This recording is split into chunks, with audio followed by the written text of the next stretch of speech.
Ramdam na sa Santa Ana, Cagayan ang pananalasa ng Bagyong Lawin. Apektado ang mga mangingisda na hindi makapalaot dahil sa lakas ng hampas ng mga alon.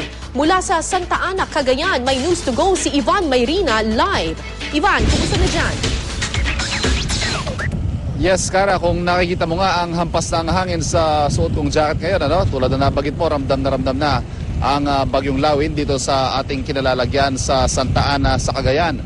Simula kagabi at sa buong magdamag ay naramdaman ang pabugsubugsong pagulan at malakas na hangin. Ang mga alon patuloy ang paghampas ng abot sa 3 metrong taas sa mga alon sa dalampasigan. Kara, sanay ang mga residente rito sa paglabas-masok ng mga bagyo dahil maituturing nga na gateway ng mga bagyo ang extreme northern Luzon. At nakita na natin ang ilang mga residente na itinali na ang kanilang mga bubong at pinalakas para matagalan ang inaasahang malakas na bugso ng hangin dala ni Lawin. Pero ang malaking perwisyo sa kanila ngayon ay ang kawalan ng kabuhayan. Ang mga mangingisda, ikalimang araw nang nakatenga ng kanilang mga bangka at hindi makapalaot dahil sa bagyo. At hanggat hindi lumalabas ng Philippine Area of Responsibility at kumakalma ang karagatan, ay patuloy silang magtitiis sa kawalan ng kabuhayan. Ganyan po talaga pag medyo maano na yung mga bubong nila, tinatalian po sir para hindi ng hangin. Pero yung likas hindi pa, wala pa to Wala pa po. 5 araw na hindi kami nakakapalaot ngayon. Kasi hangin medyo malakas na kasi. Lalo na ngayon, malakas pa. Paano kabuhayan ninyo? Ito mahirap. Kung minsan umutang na lang muna kami dyan sa mga kapitbahay namin na may pera. Sa kanila pa namin babayaran pag nakapalaot.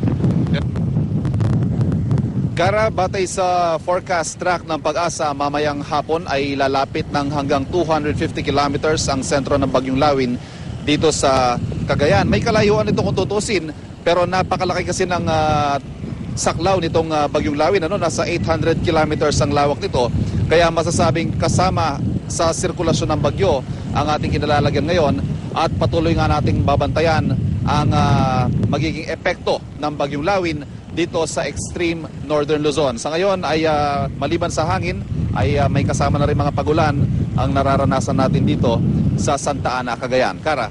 Yes, Ivan. So, yun nga, napansin ko parang malakas yung hangin pero yung ulan hindi pa ganun kalakas, ano? At the moment. Yes, yung mga pagulan na nararanasan natin pabugso-bugso lamang. Nakausap natin kanina ang ating resident meteorologist na si Mang Tani.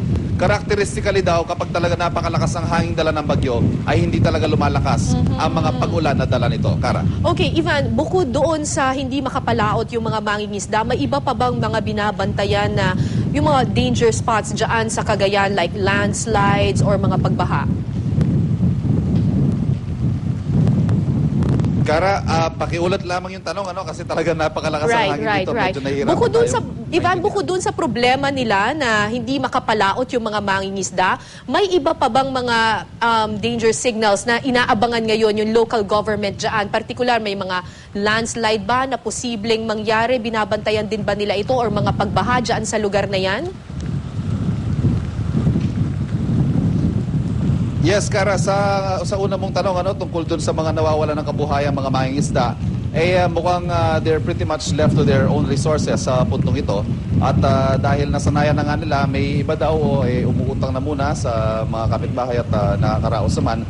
Doon naman sa punto ng mga binabantayan, mga landslide at mga pagbaha, malalaman lamang natin yan ngayon at ngayon pa lamang kasi tayo para makakapag-ikot sa lokal na pamahalaan. Pero ang sinasabi sa atin ng mga residente rito, sanay sila sa mga bagyo at hindi naman daw sila kinukulang sa paghahanda at hindi rin naman naiba ang kanilang preparasyon para sa Bagyong Lawin, Kara. Maraming salamat, Ivan Mayrina.